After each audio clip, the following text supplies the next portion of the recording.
তো আমার হাতে দেখতে পারতেছেন এটা হলো সিনক্রোনাস মোটর। তো এটা আপনারা ঘোরালে কিন্তু এখান থেকে 220 থেকে 240 ভোল্ট বের হয়। তো আপনারা তো যারা কারেন্টের কাজ করেন আপনারা জানেন মোটরটা। তো আমি আজকে এটা খুলে দেখাবো এর মধ্যে কি কি আছে।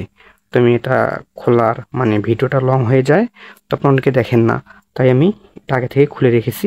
তো আপনাদের শুধু পার্ট টু পার্ট বের করে দেখাবো ভিতরে কি আছে। তো আমি এটা প্রথমে কিন্তু খুলে ফেলেছি। তো এটা খোলার পর আপনারা দেখতে পাচ্ছেন এখানে অনেকগুলো গিয়ার আছে।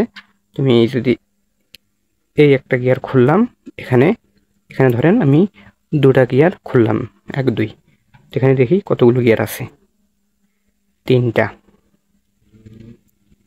4টা। তো ভিতরের গঠন কীরকম আমরা দেখব, মানে এটা যে 220 ভোল্ট উৎপন্ন করে কিভাবে করে, তো এটাই আমরা দেখব। তো এখানে 4টা বের হলো। তো এখানে কিন্তু মেন যে মোটর আর গিয়ার, তো এটা হলো এখানে চুম্বক আছে আপনারা দেখতে পাচ্ছেন।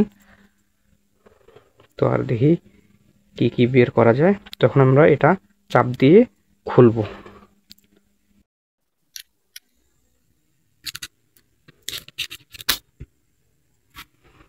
তো আমি এটা খুলেছি।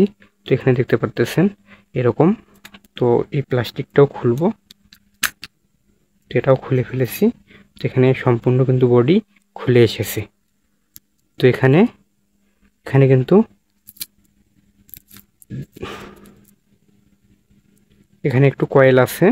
তো এখানে কয়েলের মধ্যে কিন্তু তার যে দুইটা, এই দুইটা লাগানো আছে। তো আমি কিন্তু সম্পূর্ণ খুলে ফেলেছি, আর কিন্তু খোলার কোনো কিছু নেই। তো ভিতরের গঠন এরকমই, যদি আপনারা কেউ আগে দেখেননি বা দেখেছেন তো এরকম। তো আমি এটাই আপনাদের কাছকে দেখালাম। তো আমার এই ভিডিওটি ভালো লাগলে লাইক করুন, আমার চ্যানেলটিকে সাবস্ক্রাইব করুন। ধন্যবাদ।